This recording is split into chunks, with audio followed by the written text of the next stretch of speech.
வணக்கம். கணக்கு போடுறதுக்கு ஒரு சூப்பரான கருவி நம்மகிட்டே இருக்குன்னு சொன்னா நம்புவீங்களா? அதுவும் நம்ம விரல் நுனியிலேயே. என்னவா இருக்கும்னு யோசிக்கிறீங்களா? வேற ஒண்ணும் இல்ல, நம்ம கைகள் தான்.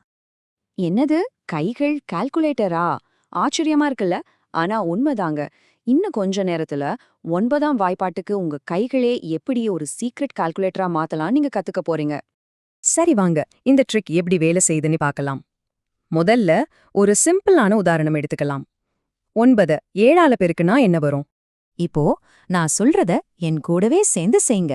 உங்க 2 கைகளையும் உங்களுக்கு முன்னாடி நல்லா விரிச்சு வச்சுக்கோங்க. இப்போ இடது பக்கத்துல இருந்து எண்ண ஆரம்பிங்க. 1 2 அப்படியே 7ஆவது விரலுக்கு வாங்க.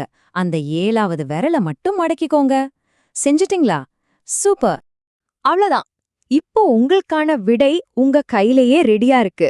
ஆமாங்க, நீங்க விரல மடக்குன உடனே விடைய 2 பகுதியா பிரிஞ்சு உங்க முன்னாடி நிக்குது. இப்போ நல்லா கவனிங்க. நீங்க மடக்கின அந்த 7ஆவது விரலுக்கு இடது பக்கம் எத்தனை விரல்கள் இருக்குன்னு எண்ணுங்க பார்க்கலாம். 6 விரல்கள். கரெக்டா? இதுதான் நம்ம பதிலுடைய முதல் நம்பர். சரி, இப்போ மடக்கின விரலுக்கு வலது பக்கம் பாருங்க. 3 விரல்கள் இருக்கு. இதுதான் 2ஆவது நம்பர். இப்போ அந்த 2 நம்பரையும் ஒன்னா சேருங்க. 6 அப்புறம் 3 என்ன கிடைக்குது? 63. பாத்தீங்களா? 9 பெருக்கல் 7 சமம் 63. எவ்ளோ சிம்பிளா இருக்கு பாருங்க. ஓகே, இது 9 into 7க்கு மட்டும்தான் வேலை செய்யுமா இல்ல வேற நம்பர்ஸ்க்கும் இந்த ட்ரிக் ஒர்க் அவுட் ஆகுமான்னு ஒரு சந்தேகம் வரும்ல. வாங்க அதையும் செக் பண்ணி பார்த்துடலாம். வாங்க, வேகமா பார்க்கலாம். இப்போ 9 இன்ட்டு 4ன்னா 4ஆவது விரல மடக்குங்க. இடது பக்கம் 3 விரல்கள், வலது பக்கம் 6 விரல்கள். விடை 36. கரெக்ட். சரி, 9 இன்ட்டு 8க்கு 8ஆவது விரல மடக்குங்க.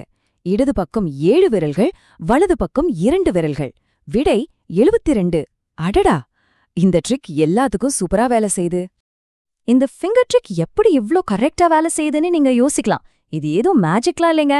இதுக்கு பின்னாடி ஒரு சிம்பிளான கணக்கு ஃபார்முலா இருக்கு. வாங்க அந்த ரகசியத்தை பார்க்கலாம். இதோட ஃபார்முலா ரொம்ப சிம்பிள். 9 நீங்க எந்த நம்பரால பெருக்குறீங்களோ பதிலோடைய முதல் டிஜிட் வந்து அந்த நம்பர்ல இருந்து 1 கழிக்கணும். 2வது டிஜிட் 10ல இருந்து அந்த நம்பரை கழிக்கணும். நம்ம 9 into 7 உதாரணத்தையே எடுத்துப்போமே. 7 - 1 வந்து 6, 10 - 7 வந்து 3, சேத்தா 63. அவ்வளோதாங்க விஷயம். சோ இதுலேருந்து என்ன தெரியுது? கணக்குனா ஏதோ கஷ்டமான விஷயம்னு நினைக்க தேவையில்ல. அது ரொம்ப ஜாலியாவும் ஈஸியாவும் இருக்கலாம். சொல்லப்போனா அது நம்ம விரல் நுனியிலே இருக்கிற ஒரு திறமை தான். இந்த மாதிரி இன்னும் நிறைய கணக்கு ட்ரிக்ஸ் கத்துக்க உங்களுக்கு ஆசையா இருக்கா? கண்டிப்பா எங்களுக்கு தெரியப்படுத்துங்க. இதே மாதிரி இன்னொரு இன்ட்ரெஸ்டிங்கான விஷயத்தோட சீக்கிரமே சந்திக்கலாம்.